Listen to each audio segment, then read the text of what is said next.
Welcome back to another episode of Front Row Cinema, a movie podcast for movie lovers by movie lovers. I am your host, Teacher Trimboli, and with me, as always, my co-host, taxi driver turned NASCAR extraordinaire, Mr. James O'Reilly.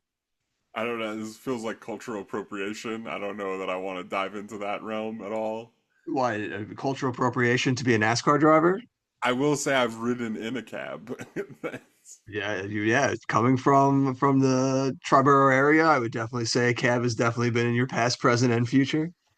But what you can't you could be I feel like NASCAR is right up your alley. Yeah, I guess so. I mean, I was more saying I didn't want to declare myself the first female black NASCAR driver. Feels a bit. Feels like we missed a couple of the boxes actually when you break it down. Don't sell yourself short. I've always felt of you as a strong black woman who was capable of reaching for the stars of NASCAR. Well, that makes one of us, you know. I mean, sometimes it's hard to not be the victim, you know, like to be strong. uh, Jim, what are we watching tonight? We're watching, it really is amazing that they got Danny DeVito, Tony Danza, and Christopher Lloyd all in the same thing, and that we're able to talk about it on this podcast. I'm so excited. No, you really want to talk about humble beginnings. We're following along with did we think this was the adaptation of the classic Taxi? No. It is the adaptation of the French movie Taxi. A 2004 action comedy directed by Tim Wait, hold Story. on. Yes. We waited 2 weeks so I could watch all 6 seasons of Taxi. You're telling me we're not going through the sitcom Taxi? Unfortunately, there will be no OG Taxi references tonight. You will have to deal with getting your Luc Besson on from your French cinema, Yeah, of which course. is Luke which is Besson. always a jam that everybody the wants to the bang on, right? champion of that weird trend in the early 2000s where they kept remaking French movies. Yeah, or where like they got him to remake his own French movie, but for American audiences. Hey, first of all, this movie was directed by Tim Story. Okay? You're right, and what a story he did weave for us here. Written by Robert Ben Garant, Thomas Lennon, and Jim Koof, and starring Jimmy Fallon and Queen Latifah. And it hurts my soul to see that two great writers in Thomas Lennon and Ben Garant are saddled with this property. Yeah, I think Luke Besson gets a credit too because it's like too closely based on the original movie. Like he like has to get a credit, I believe. Amazing. Yeah, I was reading things that it was like for this movie, like they literally just took huge portions. Like it was basically like copy and paste. Like it wasn't like, all right, we'll, adapt it, we'll change some stuff around to be for American audiences. Like they literally just took whole scenes word for word Yeah, and just like this pasted it is over. this is the it's the Brick Mansions effect. Do you remember that movie? Unfortunately, yeah, I do. Yeah, Brick Mansions. Similar, like this was. I don't remember exactly when that one came out. I want to say it was like not too long after this, but maybe it was like early 2010s. Possibly. I mean, it would have to be because it was what, mid 2010s that Paul Walker died? Yeah, I guess so. Yeah, so it'd have to But yeah, be either earlier. way, Brick Mansion's another like this is like a weird subgenre of films where they like redo like a shot for shot remake of a French movie. Like Brick Mansions is that movie District B13. I don't know if you've ever seen it. Uh, But it's like a parkour movie from France, like in like the late 90s, early 2000s. And it's like the same idea. Like there's like so many like shot for shot things happening and like um the originals like were questionably good to begin with. Like it's just like it's a very interesting thing to me that they did this. And I want to say Luke Besson had something to do with that parkour movie too. wouldn't shock me. I mean, he seems like the premier talent over in France. Now, is doing this better or worse than Gus Van Sant shot for shot remaking Psycho in like 1999? I mean, that's tough because like at least Psycho is good, but I don't know if that makes it better or worse. You know what I mean? Like, Well, they certainly made a choice by making Vince Vaughn one of the guys in it. That was definitely a move to make. yeah, I don't know. I don't know if one's better or worse. They're just different. Like, Psycho remaking Psycho with Vince Vaughn is like 90s, like it's like digifying like old Hollywood in a way. Like it's like putting this weird like 2000s late 90s wrapper on it. Whereas like District B13 and the French movie Taxi of like they like are like largely responsible for that wrapper existing. You know what I mean? Like it's hard to say that they're doing something like sacrilegious to them, you know? Definitely an odd choice to be making. And especially after seeing the finished product for this movie, an even odder choice that we decided to go this route. Yeah. Boy, oh boy, You what a know, movie. the Hollywood classic of the Jimmy Fallon led comedy. You know, there's a ton of those out there. Yeah, just Really what the people, shines. just what the people were clamoring for in the mid 2000s. How did they know? Um, Now I've never once questioned. I really had an existential crisis here, Jim, tonight for once because it had me wondering a real question here as it comes to physical media collecting. Now, when one says they want to build the greatest library of physical media, the question then becomes, is it quantity of film history or quality of film history? And pulling out this DVD for Taxi has never made me question the quantity aspect of my collection more than having this movie in my collection. I'm gonna take a stand here as somebody who recently just like ballooned their physical media collection. I would argue that keeping DVDs is specifically for movies like Taxi. Like movies like good movies from the early 2000s, I feel like will always be accessible. Like really good ones, you know what I mean? Even if it's just like renting them for a few dollars, you know? We haven't quite hit the point where you can't find Jimmy Fallon and Queen Latifah's Taxi anywhere. But man, does it feel like we're pretty close. You know what I mean? Like, give it another like 10 years, and like, is this even going to be available for rent anymore? You know what I mean? Like, Having watched the movie now, is that a good thing? well, no, I think it's a good thing. Yeah, because like, why shouldn't we preserve Taxi?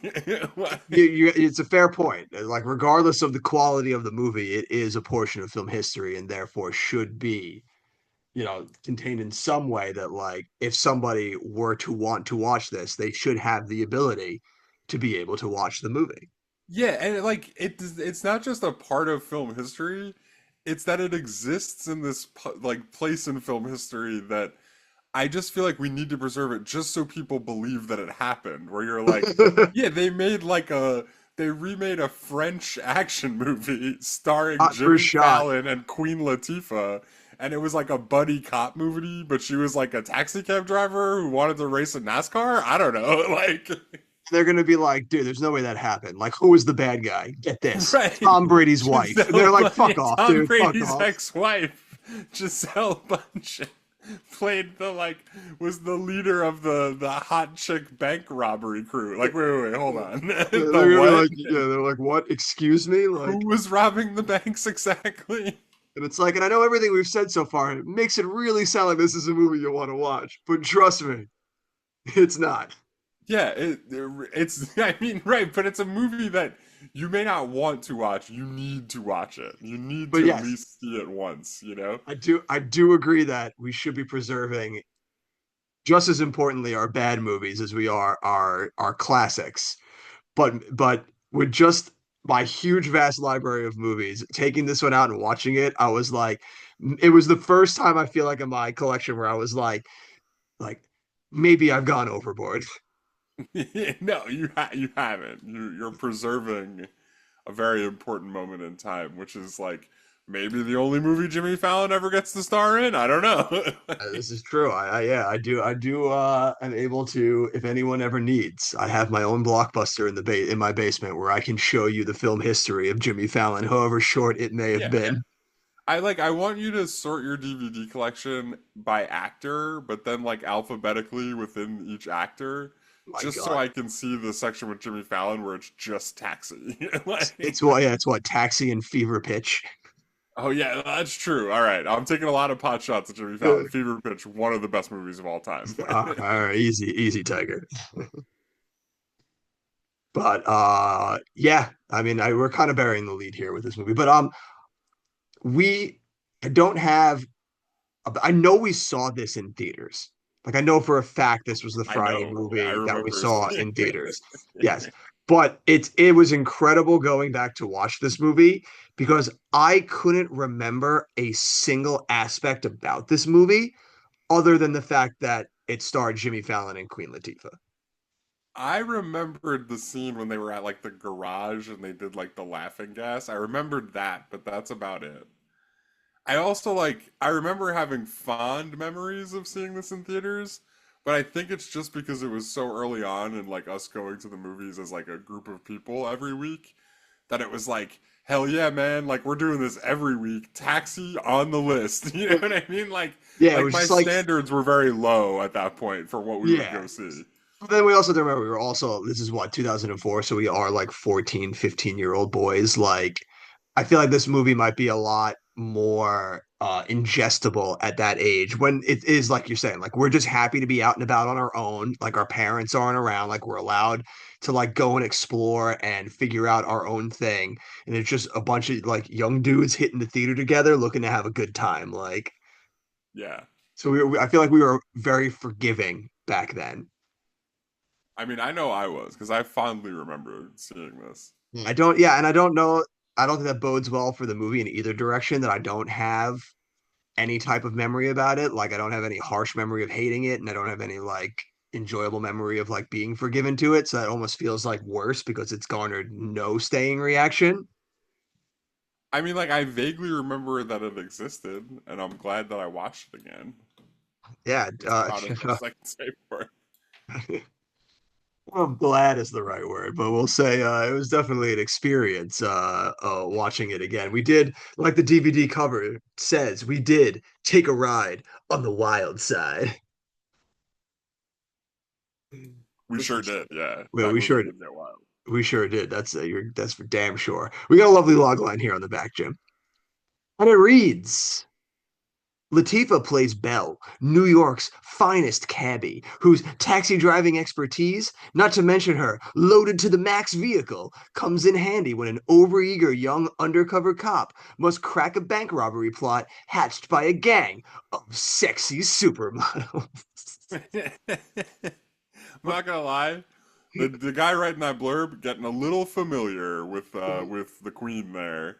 It's All like, what right. do you just walk up to the Queen of England and be like, "Hey, how's it going, Elizabeth?" Like, you gotta give the honorifics, man. Yeah, right. It's just like Latifah, he's like, yo, check it. Latifah, hot street cop. It's easy, sir. Little respect on that name. Queen Latifah to you, buddy. It's queen to you, my friend. Oh my God. I can't wait for you to queue up and dive into now. I'm like so interested to see these box office numbers because like I can't imagine who this was for back then other than us. Yeah, I don't know. I mean, I guess we'll take a look and see. I have a feeling they're aiming pretty low for this one, but we'll dive in here. Numbers, dates, and numbers, numbers, dates, array, dates, numbers. Show me the money. Well, we're 2004. Is this like the height of Jimmy Fallon on Saturday Night Live? Like, is this them trying to strike while the iron is hot? I mean, this is definitely when Jimmy Fallon's movie career is like potentially happening. I'll put it that way. And because I mean, yeah, you know what? Let's set some context here really quickly before we dive into numbers, because just we don't always need just numbers and dates and numbers. You're my SNL guy because I've watched maybe bits and pieces here and there, but never enough to really know like the highs and lows of any one person being on it. But if it Well, seems I'll like be if there was honest. any point where Fallon had his moment, like this was the point now. I mean, obviously he's a lot bigger now that he's got his own Tonight Show, but how many people actually still watch a Tonight Show? Yeah, I don't. I mean, sure, the Tonight Show, that's great, whatever. But I like. I'll be honest. I wasn't really following Saturday Night Live much by 2004. I was a big like connoisseur of like the 90s versions of it, a little bit of the like late 80s, and then like up through like Will Ferrell. Like I was pretty into it. I know there was some crossover there with Jimmy Fallon, but I'm not like don't turn to me for the whole thing here for SNL. For the But what I would unofficial say, record.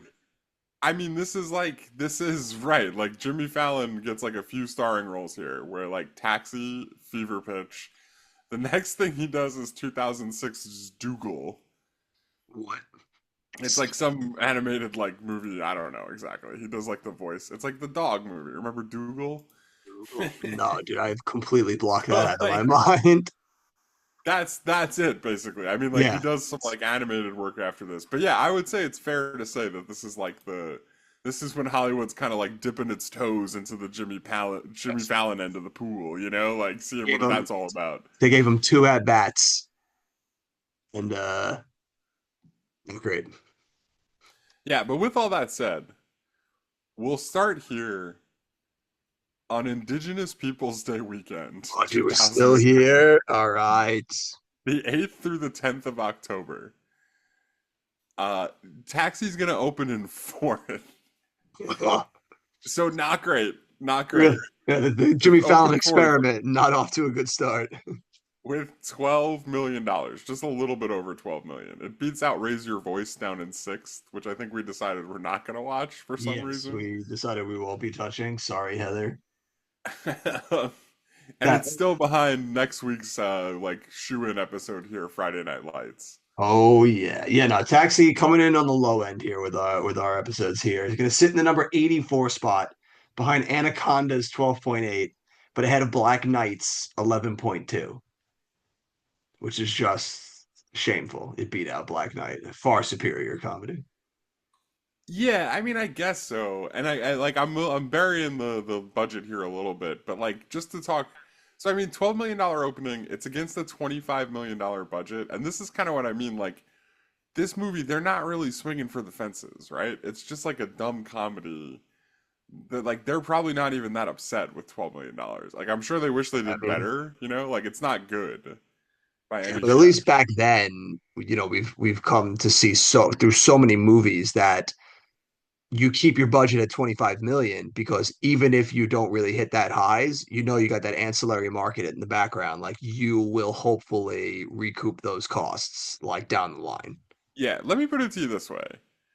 You're the guy who greenlit Taxi, starring Jimmy Fallon and Queen Latifah, and what a guy to be, What have I for that done? matter. What have I done, Lord?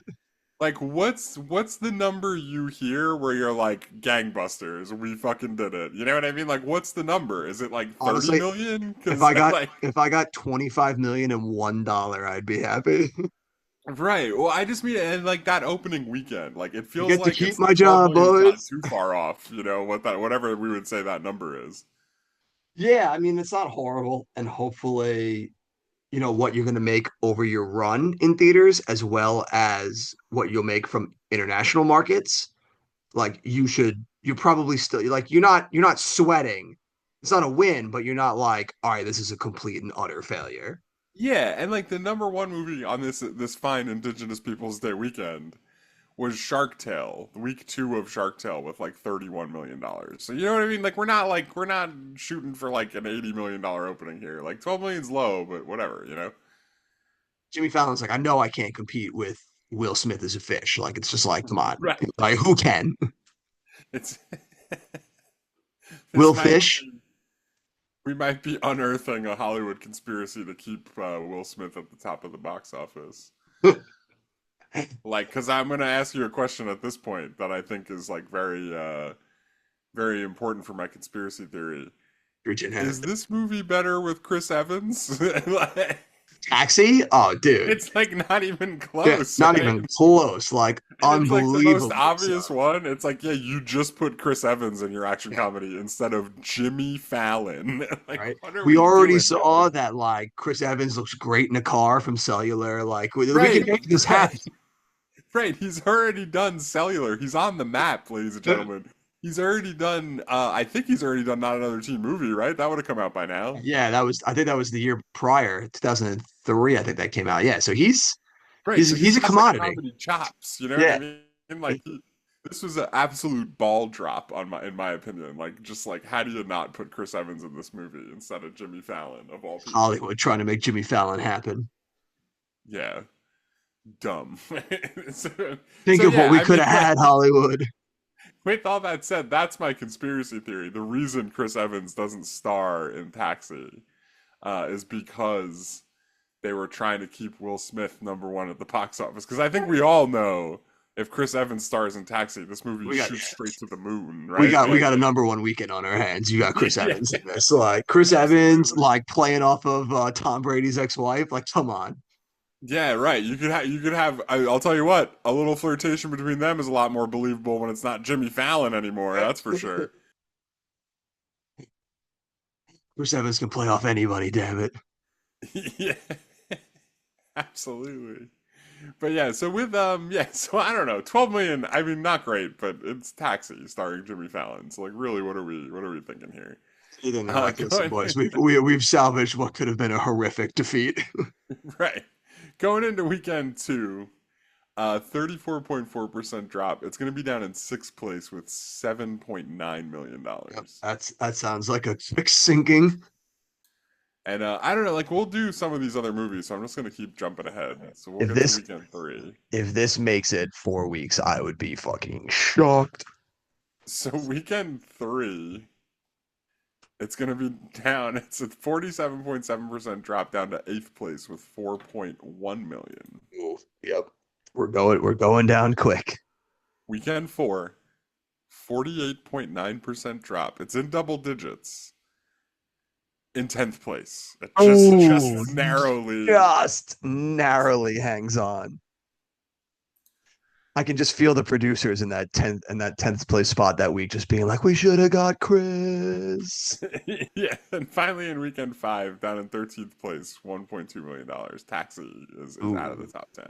All right, so it's joining the 4 week club with just an assortment of 4 weekers here, Jim. We got movies like Just Married, The Cat in the Hat, Garfield the movie, and Anaconda's Hunt for the Blood Orchid.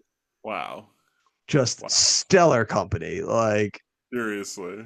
I can't think of a more deserving place for this movie to be. Yeah, that's a movie marathon right there. Hit me with those one That's more time. yeah, no, can we please not make that a movie marathon? All right, your movie marathon here. You're kicking it off with Just Married, Cat in the Hat, Garfield the movie, and if at that point you still don't feel like killing yourself, you got Anaconda's Hunt for the Blood Orchid to finish you off. Yeah, and like Taxi we've now. not even done 100 episodes of this, right? Yeah, You we're just all named like this is 5% of our show. That is some of the worst movies of all time.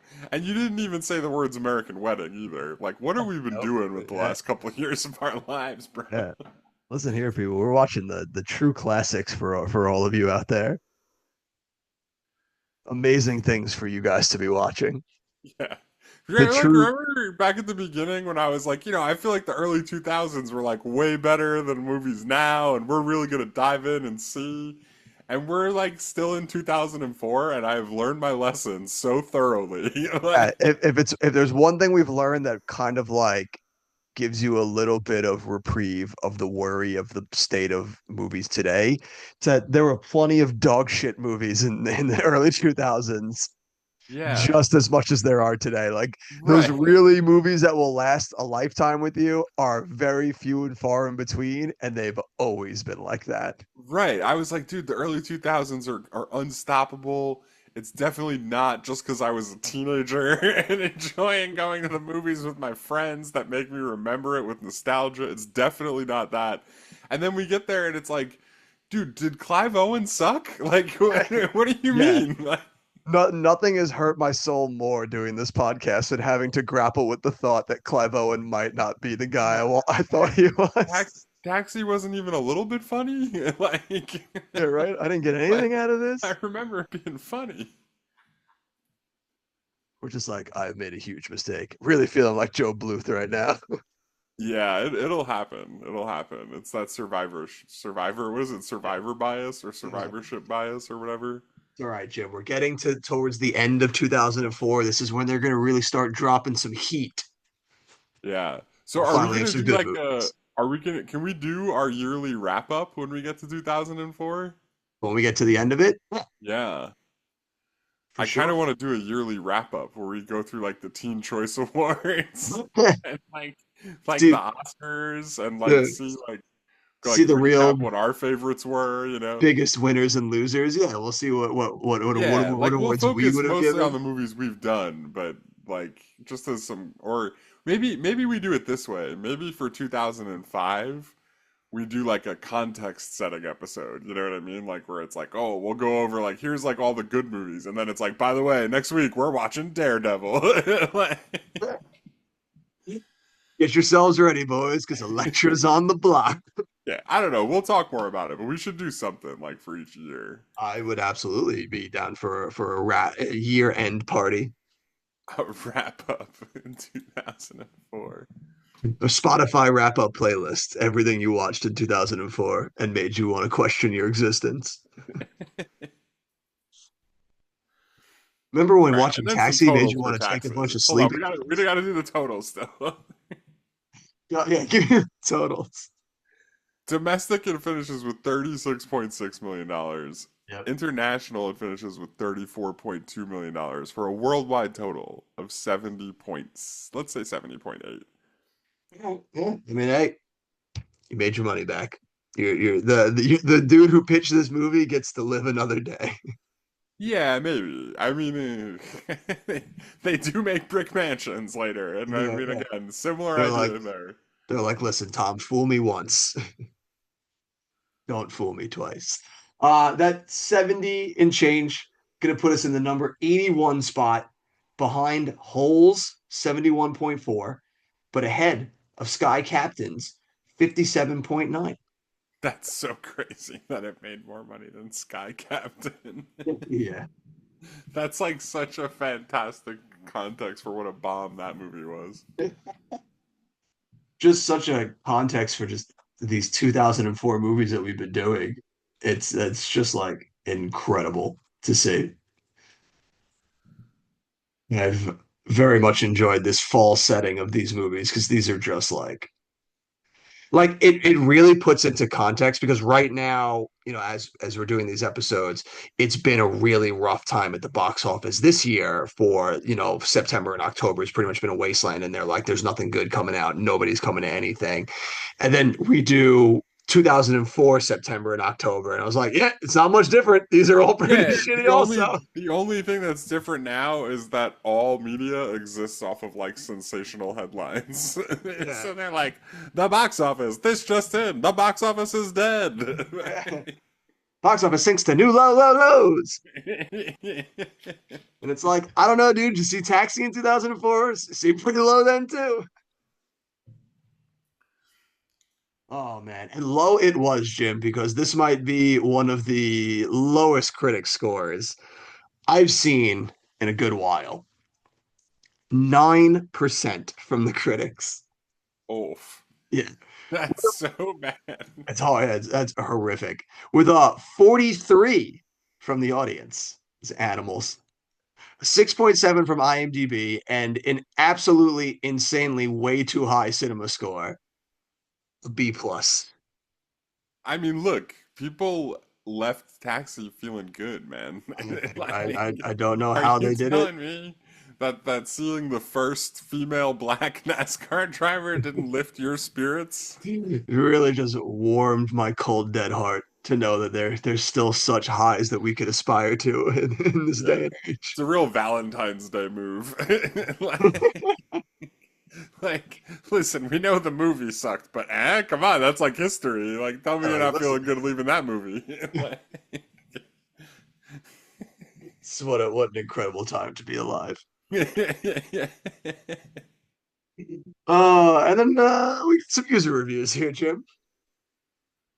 So let's see what the people got for us. The people, by the way, before you jump in, the people have kind of mellowed out recently.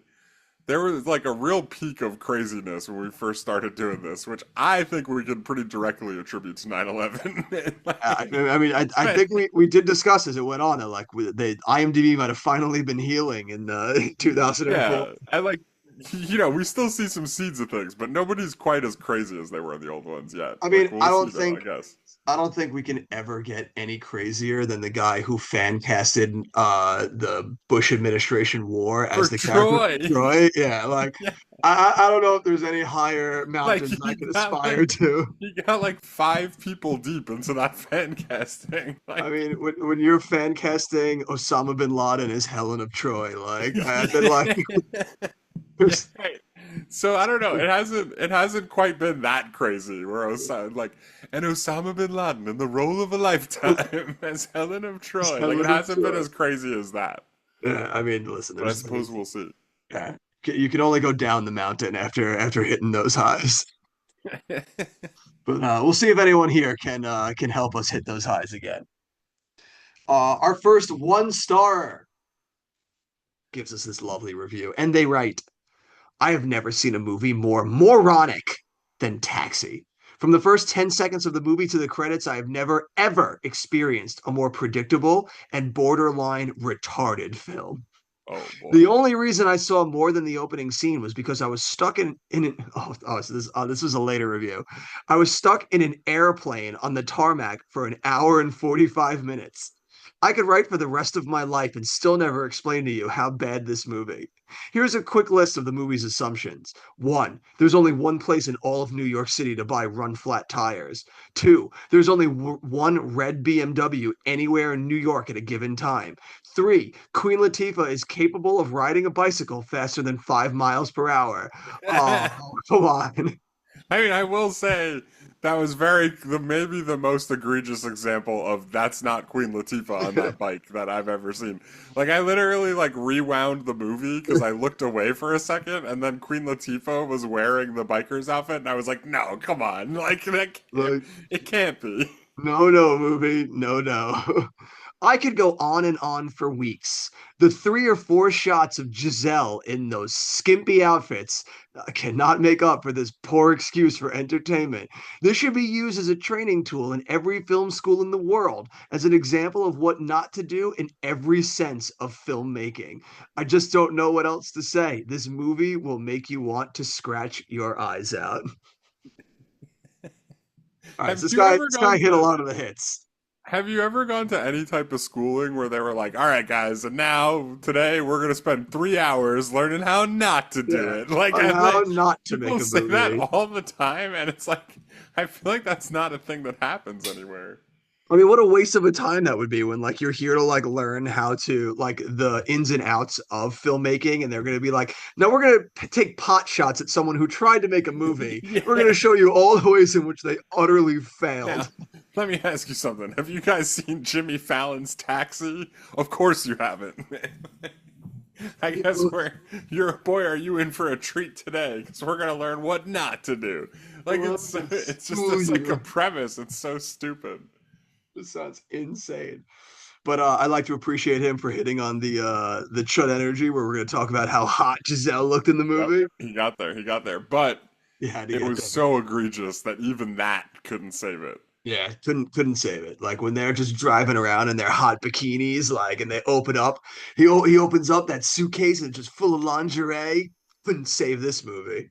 Yeah, I was surprised. Like the cop didn't have like a thing of water or lotion in his hand that he like squeezed like when she like bent over to open the case. He The just scene starts was so sweating over the profusely. top. Looks so absurd. Oh boy, oh boy. One more one star here for you, Jim. And they write, first off, just to let you know, Queen Latifah cannot act. She has about as much acting ability as my left nut. Just because Jesus. someone can go on screen and play themselves over and over again does not mean that they can act. Second off, I wouldn't even have had to watch this movie to tell you it's a piece of crap. The only reason I watched it is because I work at a video store and it was playing on the telly. Even then, I stopped looking up after 5 minutes and tried to block out as much of the useless chit chat they were spitting out. And I can tell I'm not the only one who didn't like it because people were walking out of my video store faster than they were coming in. This is what I like to call Hollywood hogwash, targeted towards 9 to 13-year-old girls and 12 to 14-year-old boys. I wouldn't wouldn't add this DVD to my collection even if it was given to me for free with $100 bill inside. I find it very sad that a movie like this can actually be made and distributed. 5 minutes into it, and I can already name three things wrong with it. One, the opening scene with Queen Latifah doing stunts on the bicycle. Matt Damon as a super agent, I can almost believe. Two, Queen Latifah in lingerie. A well pampered poodle is still a poodle, meaning a mutt's still a mutt. My God, dude. Well, that was Three, a real long walk to get to that point, but okay. oh boy. Three, then there's the scene where she's working on her taxi all night, in lingerie, mind you. Why? When she's done, she's all clean. Oh well, at least we were spared a shower scene. My brother in Christ. Jesus, man. Calm down. Golly. Oh my Lord. Man. Like, There's maybe the most on the nose thing of all time that this guy works in a video store, right? yeah, it's Like, like, what an insufferable bore. yeah, Jesus Christ, dude. It's like it's fine to not like an actor or whatever, but like my lord, dude, like it is insane to take like someone acting in a movie so offensively that you have to write like that sentence as insanely as possible. A well-pampered poodle is still a poodle, meaning a mutt's still a mutt. Yeah, what Like, does that mean though? Like, dude, how like does it mean that, first of I all? Like, you just said I a I don't different know. breed of dog. I don't know. Like there's a whole layer of subtext in there that I don't want to touch from this guy. I don't know. I feel like he wrote the poodle is still a poodle thing, and then he was like, but wait, poodles are like supposed to be like high-end dogs. Like, that's not what I meant. Hold on. What does that mean then? He Like, was like, let's write something in there about being a mutt. yeah. He's like, and then Which, make like, sure to part mention of that I was glad I didn't see a shower scene in there. Yeah. Which again, like, this is one of the things that fascinates me about these things the most. Is like people write them as such a stream of consciousness. Like nobody ever like reads it before they click send. Yeah. Like, what was that whole thing in the middle, man? Like you're treating like why not edit? Like, just like they like read it out loud once and just be like, wait, Uh, that doesn't actually make sense. What am I actually trying to say there? sorry, Jim. Editing is Hollywood hogwash created by the liberal media to fact check me, and I'm not about that. Yeah. Right. Fair enough. Fair enough. Let's check in with our tenors here, Jim, and see if they have anything more The salient to only say. people who could possibly be more unhinged. There could be anyone crazier than the people who absolutely hated this movie. It's going to be the people who adored it. Our first one writes, and I just noticed their username is Sexy Super Stud. So here we go. Oh boy. Oh boy. They write, this was truly one of the most hysterically funny movies I've ever seen in my life. I saw a special screening in Manhattan, October 2004, and I was in hysterics from beginning to end. I couldn't stop laughing. Queen Latifah was her usual classy self, and Jimmy Fallon was in top form. I don't want to reveal too much of the plot because that would spoil the hysterical buildup of dramatic climaxes. The story is outrageously funny and a total scream, all the way up to the last minute. I am fully aware that this movie got some negative and somewhat hostile critical reception. My advice is forget all that critical garbage and go see it for yourself. If there's one people that don't know anything about movies, it's critics. If you love wacky hysterical comedy, you will not be disappointed. I promise you. This movie was mostly filmed in New York City, with the stunt scenes and race car scenes filmed in Los Angeles and Phoenix. This whole movie has a wacky New York sense of humor. What? Does it? Does it though? But like, if it does, then why mention Los Angeles and Phoenix? Yeah. I, well, no, because I think he was saying that like you just wanted to make it clear they didn't film every scene in New York, you know. But even with that, it still had. I just want Like, to know don't what other worry, they movies might have this shot guy's it in seen. LA, but it's still got a New York state of mind. Yeah. I'm just curious what other movies this guy's seen. If this is the funniest movie he's ever seen. Like, I feel like this is a dude who like literally woke up from a coma yesterday, and this was like the first movie that was on the TV, like when he came out of it. Yeah. He just like he watches like Schindler's List and Angela's Ashes like once a week. Like he's not big on comedies, so he saw Taxi and it was a laugh riot. Oh my god, an absolute scream, he says. Then one last tenor here. And this person writes, Simply Taxi is awesome.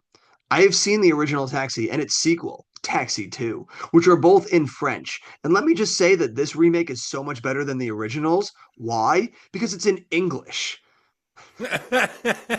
Jesus, guy. Because it's in the only language I speak, bro. Of course it's Because better. I'm a fucking moron. God, dude.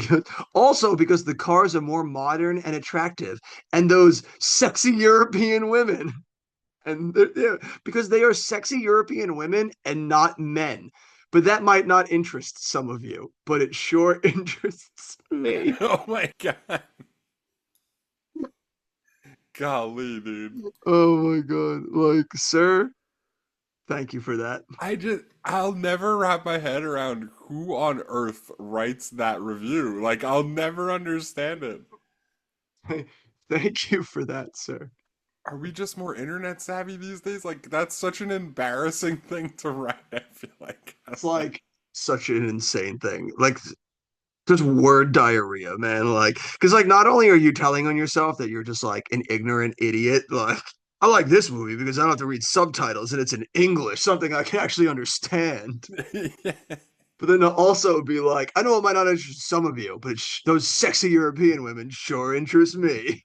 Yeah, well, like, what is, like, wait, is he just, like, referencing the fact that there's gay people? Like, I don't understand. I don't Like, know. why, again, what does it matter if it doesn't interest some of us? I guess maybe he's talking to the other reviewers. He's like, well, I guess if maybe you guys don't you would give a movie 1 stars if it had sexy lady bank robbers, but I sure wouldn't.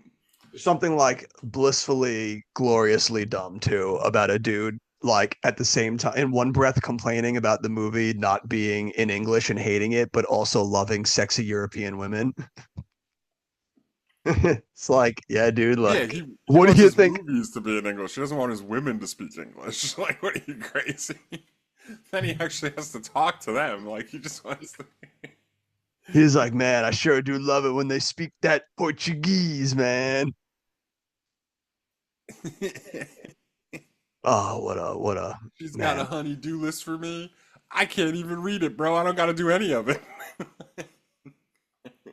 It's like, Oh, glory, never changed IMDbers. We love you for your unhinged takes. she doesn't understand one word of Jimmy Fallon's Taxi when I got the English version. Oh my God. You never saw either of the originals, right? Like the No, French I movies I these are almost based on? watched the French one this time because I saw it was on Prime. Oh, I might but then actually you go just, watch it like after this, honestly. But oh, yeah, I don't know. Yeah. I mean, it's got to be infinitely better than this piece of shit, right? I mean, I think Danny DeVito was in it, so it's got that going for it. A lot of hijinks in that one, right? Tony Danza really Yeah. doing some fun stuff. No, I think we clearly wearing our hearts on our sleeves here, Jim. I don't know about you, but I this to me, I despised every single second of this movie. Yeah, it was not great. It's not great. Not great whatsoever. I And go on. no, I just like the only thing I could think about the whole movie was like, man, oh man, they are never gonna put Jimmy Fallon in movies again. Like he was like, it was like watching like I knew I was watching a comedy movie. I knew there was things he was doing and saying that were intended to make people laugh. But like it felt like they weren't even close, like to being potentially able to do that. Like it blew my mind that there was reviews saying this movie was funny. Because like every time he does kind of like one of those like tags like that you have in comedy movies or like says something a little bit wacky, like none of it's even remotely funny, right? Like I didn't none of it hit for me. No, I don't think there is a single moment in this movie that I even like smirked, smiled, thought was funny, chuckled. Not a single second. Like, and they have him do all the like classic shticks that you could think of to try and like push force comedy, where he's gonna pretend to be like he's gonna go over the top in his undercover work in the beginning, pretending to be like a Cuban drug dealer or whatever. Like Yeah, it's yeah. like is like so brutal to watch that entire scene. Like there's It not is a so moment bad. in this where he does a single thing in this movie that even makes any sense. Like it within the world of this movie, it's like I know I have to suspend some form of disbelief, but like you would have fired this dude immediately. Like it's insane that this dude even got any chances to do anything in this. Like is absurd. Yeah, they say pretty early on in the movie, like, you're a good cop. And I kept being like, is he though? Like I like don't what think has he he is. done so Like far? Like that shows that he's a good cop, exactly.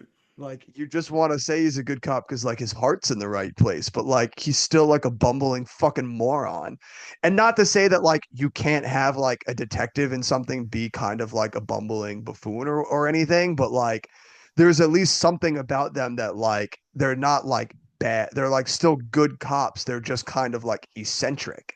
This dude's just like literally the dumbest cop on the planet. Yeah, I mean we've talked about it before. It's good if if the lead in your comedy movie is a buffoon, it's usually a good thing. To me, the problem with this movie is they try way too hard and like make him way too competent. Like he's not, and like his incompetency never really plays as like the joke very well, in my opinion. Like they're definitely trying to, but he like actually is a good cop like throughout a lot of this movie, and it's like not in like a way that I want him to be. You know what I mean? Like I need him to be like a buffoon, and like because they want him to be, they're making him a buffoon a lot of the time. But then, like through the middle of the movie, he's not really that much of a buffoon. Like he solves the case and everything. He's like the only one actually figuring out like where they're going to be or where they're going to be next. And it's like every time we see the FBI and the lieutenant, like they're just standing around. Yes, exactly, exactly. Like you're never really watching him just kind of like stumbling into his adventure and like being the one to solve it. Like I think much more of like Steve Martin in the Pink Panther remakes in the sense of like a bumbling buffoon, like just banana peel slipping his way through the case. Yeah. Which right, because again, like this is trying too hard to be like a legitimate like action comedy cop movie. That's I think my problem with it. Which is all yeah, which is also the problem because it's just like Jimmy, like this is where we're going to put Jimmy Fallon is like in an action heavy action comedy, which also isn't to say that like the action in this movie is to steal a line from one of our IMDbers, hogwash. I I actually I'll take it back, Jim. There was a few moments in this movie where I laughed, but in spite of the movie and not at the movie, because this has some of the most insane CGI that I have ever seen inserted to a movie. And it only happens whenever they need the BMW to do some car stunt. Like anytime they actually have to do an action scene with the car, it's weirdly CGI'd. And it's so bizarre that they do it because this is coming around right at the time where you've got big, heavy car stunt movies like Fast and the Furious. And not only that, like you're basing this from a French filmmaker who is pretty capable of doing action stunts like this. So it is insane when you see like them go to play chicken in the alley with the car. And when it goes to do the 360, like peel out to spin itself around, is so glaringly CGI. Or when it has to cut through Grand Central Station, is so clearly not a real car driving through Grand Central Station. Like Yeah. it is bafflingly silly. And I don't know why. And it's like, I know why, because you made this movie for $25 million. I But was gonna like, say, yeah, the obvious reason is that like the budget it yeah, probably saved them like $50 million yeah, to not do the things you yeah. just said. But watching it now, it was just like, that is so painfully, horrifically noticeable. And I hate it. And you didn't do it earlier when you have the big like Queen Latifah. Also, like I have to say, Jim, as a native New Yorker and somebody who lived here my entire life, I don't think I've ever seen a more harder time to try and stretch my suspension of disbelief than when that dude tried to ask Queen Latifah to get him from Midtown Manhattan to JFK in 15 minutes. Yeah, And that's and she not did it a and thing. she did it in 9 minutes and 28 Right, seconds. right.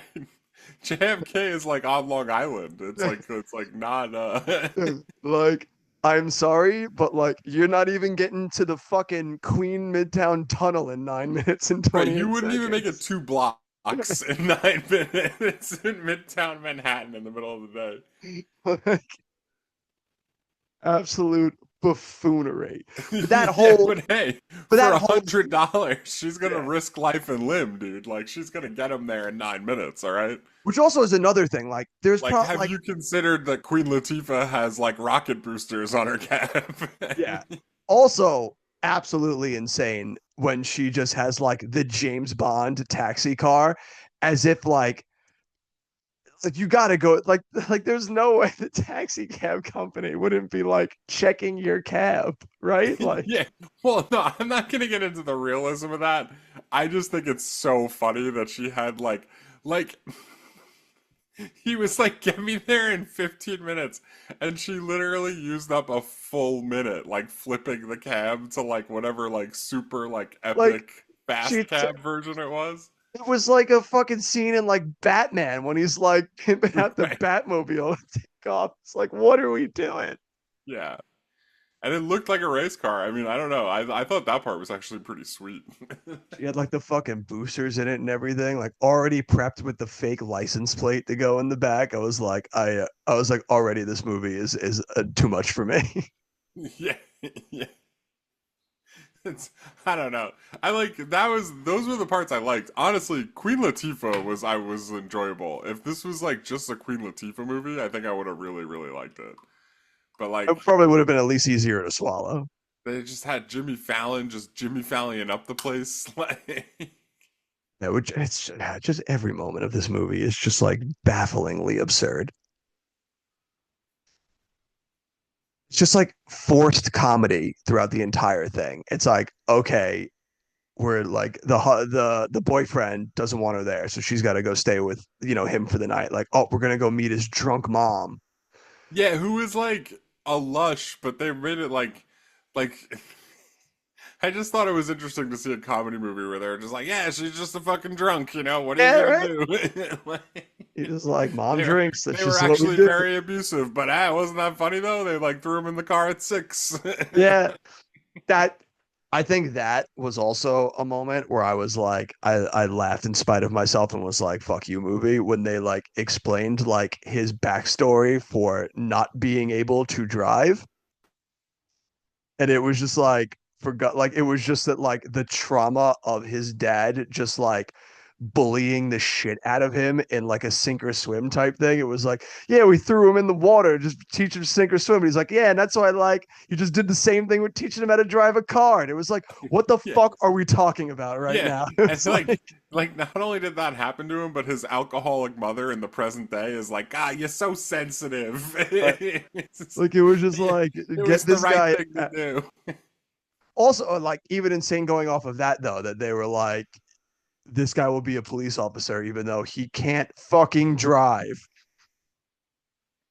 It's I like mean, he's undercover, you know. I mean, like, no, you're getting put too bogged down, and like you're like a bogged one down in star the weeds. IMDb comment right now. You're too Well, bogged down in the when there's particulars when there's here. nothing else throughout this movie to even sink into, like all of those things stand out as so noticeably silly. And like it'd be more forgiving if there was like something within it that like dragged you from it being like funny bit to funny bit.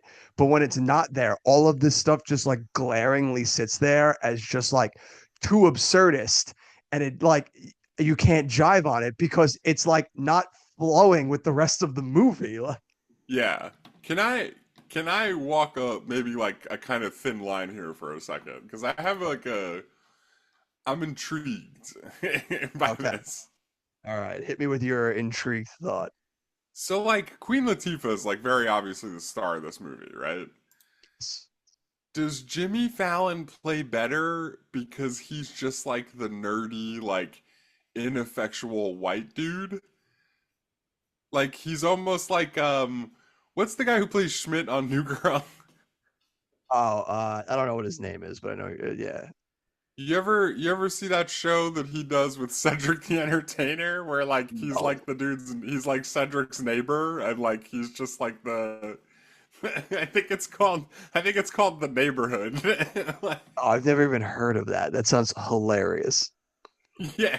And like I think what I'm What, he's realizing just like here. the neurotic, like white guy next door? Yeah, right. He's like the whitest white dude. Yeah, who like that's the way I would put it. Like the butt of the joke is like, ah, isn't he kind of white? Like, Yeah. you know what I mean? Like, but like in a funny way, not like in like up. He's got those Dockers on today. You know what I mean? Like that Yeah. kind of shit. Like, Absurd. um. So yeah, like Tim Story, the director of this movie, goes on to direct a couple things that Couple of I guess what I'm trying noticeable to say movies. is this a black movie? I guess is like the like the wondering that I'm doing right now. Cuz I mean, he No. makes I mean, I guess you could make a case for it, but it doesn't really seem like that tied to it, other than just Queen Latifah is in it and she's the star. well, yeah, but that's I mean in 2004, that's like I don't know. That's you would put her in a movie like similar for that reason. So okay, so hold on. Here we go. Okay. I'm going to start. I'm not saying this means a lot, but Okay. let me see. The director directs a lot of music videos. That's like most of like what I'm seeing here from like the late 90s and early 2000s. Okay, so it's like how it gets started. Yeah, he directs the Tupac music video "Are You Still Down?" I'm just saying, Exhibit Ooh, all right, all A. right, all right. He Filling up also his does resume. In Sync later, So yeah, not so he's but tested both then fields. 2002, this is his first feature-length movie like of any note here. Okay. 2002, he directs Barbershop. True. Okay. Interesting. Then, I mean, okay, then he makes Taxi in 2004. Then we're gonna go a little off the reservation here. He makes in 2005 Fantastic Four. Ooh, we'll get there. And then 2007 is his next feature with the sequel to that. But then we're gonna go on a bit of like a Sequel he to does Fantastic Four. what? You're saying the sequel to Fantastic Four? Yeah, 2000. I didn't realize that came out in 2007. Jesus yeah, Christ. 2007. My Uh, God. What were we doing? but then, so we're a little bit off here. But then in 2009, He he does directs Barbershop too. Hurricane Season. Ooh, okay. Al, a basketball coach at a New Orleans high school, finally has a winning team when Hurricane Katrina happens. Oh boy. Oh boy. He tries to build a winning team anew after the hurricane. Now that is a black That's movie. That is that is yeah, no, yeah, that for sure. For sure. I don't know that Taxi quite fits in the same realm as that and Barbershop, but no, I mean it's not, but like the picture I'm trying to paint here is that this guy's making black movies throughout the 2000s. Because coming up is like Think Like a Man 2. He does picture of him? Ride Along 2. Is there a picture of Tim Story? There is a picture of Tim Story, Is he and is I he am white? gonna. I mean, he's not white. Like, Because it's like I don't know if not I not for can. nothing, but like you just hear the name Tim Story, like, and that sounds like a white guy, right? Like, It sounds like the kind of name you would make up if you like told somebody you were like a writer, and they were like, "Oh yeah, what's your name? Like, what books you write?"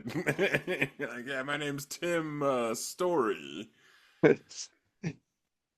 or his first name was Tim, and he just didn't want to give someone his last name. He's just looking around the room. He just saw a book, and he's like, It's Tim actually Story. it's actually the name of my upcoming podcast that's all about famous Tims. Timstery. No, I don't know. Starting with the adventures of Cocaine Allen. Yeah, but he does like both Think Like a Man movies. He does both Ride Along movies.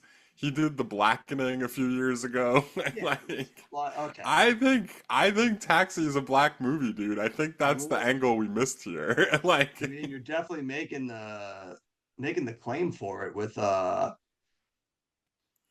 yeah, this guy is not white whatsoever.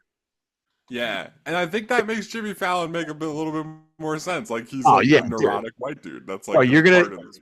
you're gonna skip over 2019's Shaft like that? I mean, yeah, I was. Oh, dude. All You right, come caught on. me. I was gonna do that. You're also not gonna mention 2021 American live action animated comedy Tom and Jerry. I mean, I wasn't gonna mention that one either. I didn't even see that. He branched out at times. No, yeah, he did. He definitely did. Like, I'm not saying he only makes black movies, but I would say the overwhelming majority of his filmography. And then you're talking Queen Latifah, like just fresh off a barbershop. He's putting her in the like. I don't know, man. I don't know. I mean, you definitely made the case for it, and I would be more. I still don't know that I would quite put this movie still in the same league as some of those other movies, but I can definitely see the take. Yeah, I mean, right. It's obviously not Shaft. You know what I mean? Yeah, Like, I'll exactly, give you exactly. that. It's not Yeah, that. Like, that's yeah, fair. yeah. Because like I would say that like I mean and obviously like I can't be one to speak on like what is considered a black movie or not, but like this movie feels like it doesn't matter what color any person is in this movie. It's just like two random people are this. Whereas like a lot of those other movies feel tied to, like black culture and stuff like this. And this movie doesn't really feel like that. No, that's fair. That's fair. Yeah, like I'm not the one to speak definitively on that. So like that could, this could be a black movie. If someone says it is, then sure. Yeah. I don't know. Yeah, maybe not. I don't know. I'm just throwing it out there. Tim Story, famed black director. And I mean, Jimmy Fallon. I'm trying to make sense of Jimmy Fallon's performance. That's the only thing I could really try and do here. It's him just kind of being like, we just need you to play like the neurotic, like doofy white guy. Yeah, because he's so awful. Yeah, no, Like, and I he's don't he's mean like him personally. I mean, I do for parts of it. Him personally, like, was not enjoyable. But like, just the character that he plays is so awful. Like, it's yeah. Every time he has to do any of like his just like silly, stupid shtick, you're just like, dude, please stop. yeah. But then he also like solves the whole case. That's the part that annoys me the most. Like you said earlier, if he was like the Pink Panther, like fine. Like he's like a bumbling idiot who like bumbles his way into this taxi cab and Queen Latifah solves the whole thing. Like, yes, great, love it.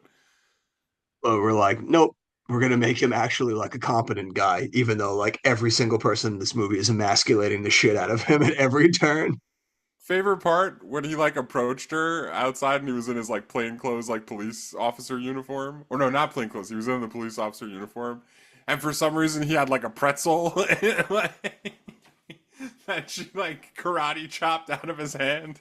Like this movie definitely had some highlights. Like Some moments, but they're just few and unfortunately, far between. yeah, there are very, very few and far in between.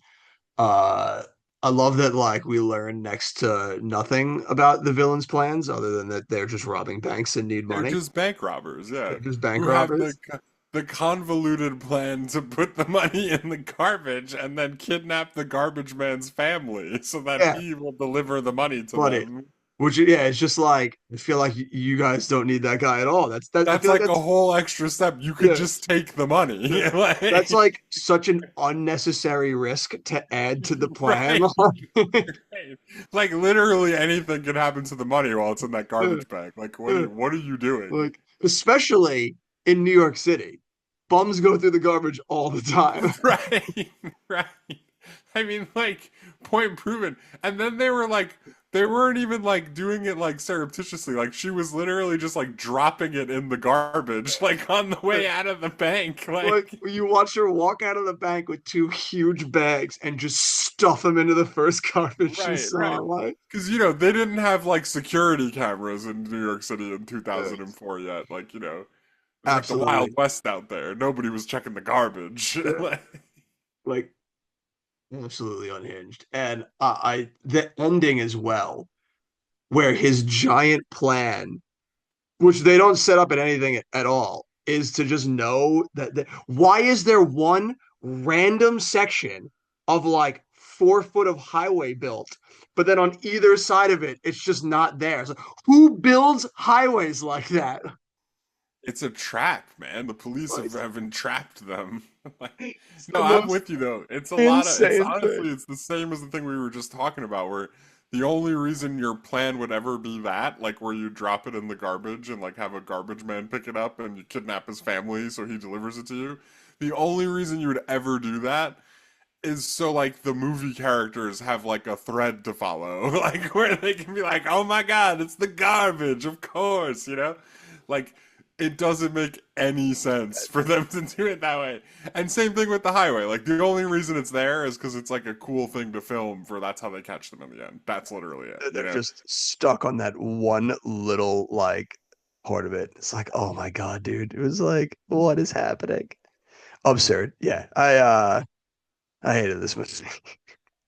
And like somehow he was able to read that on the map too. Yeah, right. Like, Yeah. Like it was like like did the what map just have like two random like things on it? He's like, I got it. Like so dumb. on the map on either side of it was just someone drew an X on either side of it with like Sharpie. It's Yeah. like we know it. The highway is out. Like it's just it's so bad.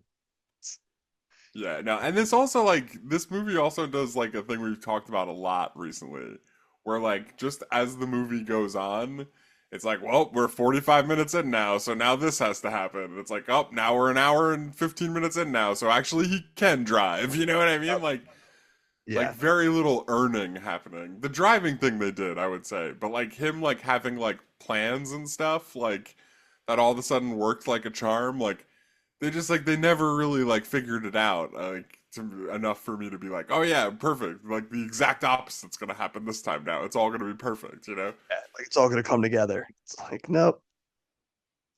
Yeah, no, it was if there's one positive I can say is thank God it was only like 94 minutes. Yeah. When Jimmy I Fallon put when I starting up put that carpool karaoke though. yeah, when I put the DVD in to load it up, it pops up and it goes, which version do you want to watch? The theatrical or the extended? And I was like, absolutely not. Like, what are you thinking? Yeah, what do you mean not Okay. the I extended? was like, why on earth is there an extended version of this movie? It's my guess. Here's my guess. That there is not like some other like cut that makes the movie significantly different. There's like probably like an added 30 seconds somewhere, and they're like, we just need to do this so that we can put an extended cut on the DVD. Like, Or it's just like one extra like silly thing that they had Jimmy Fallon do that they were just like, we gotta cut this one. who knows though? Maybe the extended cut's the seminal version of this Yeah. movie and it ties everything together. Maybe it was the scene of the cop with like lotion or something like losing his mind. Yeah, right. Yeah, we won't know, and we'll never know because there's no way in hell I'll ever watch it. Yeah, the extended version's like the director's cut where they like dive deeper into Jimmy Fallon's relationship with his dad, and Yeah, and his alcoholic mother. there's like a gritty like Rorschach Blade Runner like voiceover going Yeah, throughout the whole thing. he's like, we had this really deep movie about the inner trauma of generational Yeah, trauma, but it really got lost in the cutting room floor. and some movie executives like, Luke, like, Luke, Tim, what movie did you guys think we were making here? Like, what was the He's like, plan? Like, he's like, I got Jimmy Fallon over here, and you got him acting. What are you doing? Yeah, and I don't know that I have too much else to say about this steaming pile that we haven't touched on. Is there anything that we haven't touched on this movie that you feel worth mentioning? not really, no. That I figured it's one of those movies that we I watched and I was like, I understand why some movies get lost to time, but we should still goddamn preserve them. What do you think Mr. Roger Ebert would give this movie? I'm Roger Ebert. Been a scene from the best film of the decade. This is a great film. There is no way that Ebert likes this movie. If Ebert is like clever, funny, Fallon shines, 3 out of 4 stars. We have We to are stop there. rioting. That is so bought and paid for. There's no way. We'd have to turn away from our man Raj at that point. No, Raj knew what the deal was. Raj gave this by 1 star, and he writes, "Oh, this is a bad movie, and it only gets worse as it plows along." Now we're talking. Raj knows. Raj knows what the deal is. What about you, Jim? What's your final thought, final rating for Taxi? I mean, once again, Raj has summed it up in a way in like one or two sentences that I couldn't possibly try and do better than. So I don't know, just like 1.5. It was like not good. Like that's even generous. Yeah, I'm like right around there. I would give this bad boy 1 star. Also, it's just there's certain movies where like they float in between, and you always have your movies from certain years that you go back to, and then you're like, oh, like here's this movie from 2004. Why have I never gone back and watched it? And then like you finally watch it after a long time, and you're like, oh yeah, that's why. And Yeah, I'll tell you one Taxi, thing. definitely one of those movies. Made me feel a lot better about I Heart Huckabees, that's for sure. When you're putting it up against movies like this, it's hard not to see how funny I Heart Huckabees is. All right. All right. So with a 1 from me and a 1.5 from you, it's going to give us an overall score of a 2.5. And we got some movies to do battle with, Jim. So do you take Taxi or Mel Gibson's magnum opus, The Passion of the Christ? The Passion of the Christ, easily. That's an easy win right there. Absolutely, Passion of the Christ. Um, I feel like Taxi might come in at the bottom of the heap for all of these. Taxi or The Cat in the Hat? The Cat in the Hat. Yeah, I would also take The Cat in the Hat. Taxi or Dumb and Dumberer? Dumb and Dumber. Yeah. And then finally at the top of the 2.5s, Taxi or Eight Crazy Nights? 8 Crazy Nights. Yeah, I would also take Eight Crazy Nights. That is absolute easy wins right there. Couldn't be more deserving to be at the number 91 spot out of 99 movies that we've done. Uh, an absolute deserving place right there. And yes, you heard it right here, Jim. Next week, Friday Night Lights. It's going to be our 100th episode. Nice. We can finally get into something I'm really passionate about. Texas high school football. Oh yeah, the real meat and potatoes of what we're looking for in our lives. And maybe you might finally be able, I think we said at 100 episodes, you'd be able to reshape the list if we wanted. You might finally be able to give Castaway that 4 star rating you should have given it way back in the day. We'll see. We'll see how it goes. We'll see what we get there. What was the last thing you jammed on?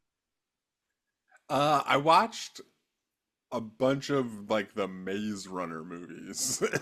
God, that's so funny that you say that because Heather was literally just saying the other day, she's like, you know what? I never watched that I'd want to watch the Maze Runner movies. Yeah, they just got put on Netflix recently, which I'm guessing is why she's thinking of it. But Interesting. yeah, I watched the first Maze Runner movie. It was very confusing. It didn't really make a lot of sense. And then I watched the second Maze Runner movie, and that was also very confusing. Yeah. And then I made it about halfway through the third Maze Runner movie before I was like, even Barry Pepper playing the right hand man in the Rebels can't carry me through this. You're like, we've truly lost when not even that can happen.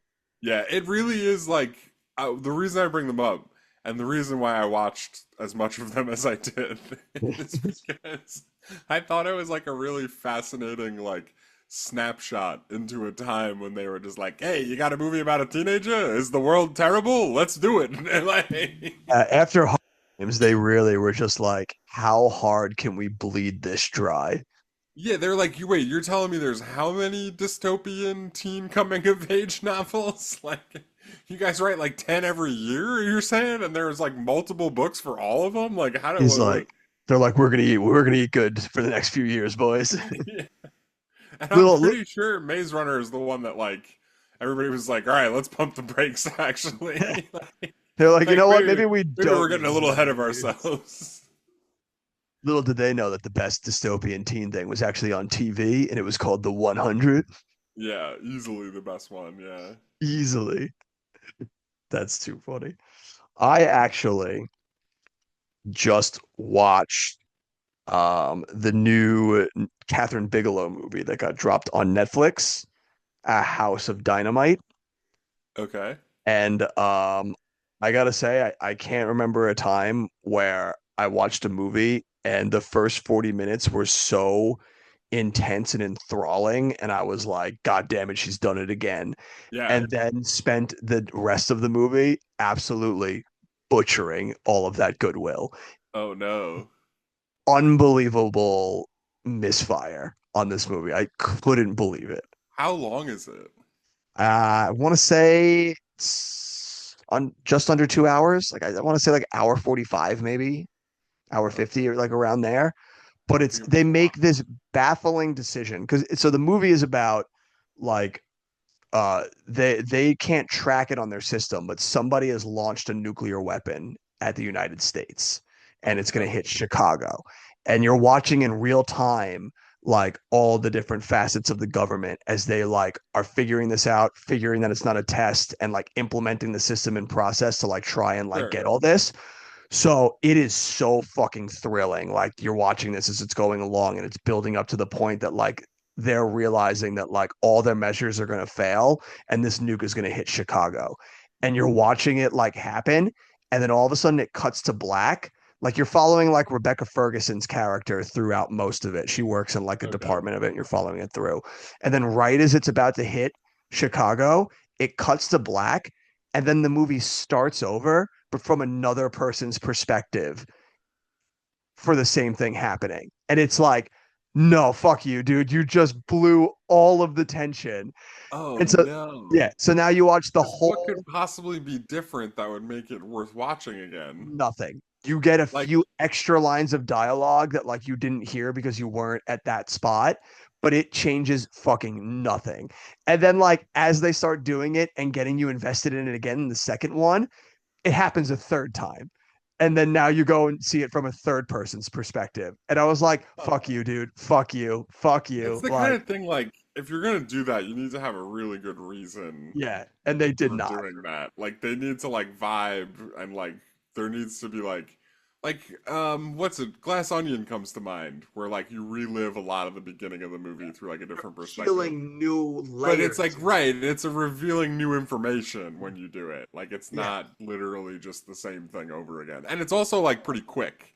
It takes about, 1/8 of the time to go through those same parts of the movie. Yeah. Where this is like in real time, like we're just going to replay the same like 20 minutes three times, but from three different people's point of views.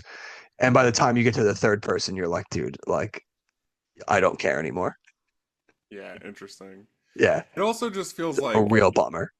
it feels like a one of those like kind of premise movies where like it sounds very interesting at first, and then like as you're telling me about it, I'm like, well, yeah, like it has to end with like the nuke dropping, and like you probably end it like even technically before that happens, right? Like slightly before, Yeah. just to leave it a little bit up in the air, maybe. But like even though like it's pretty obvious what happens, right?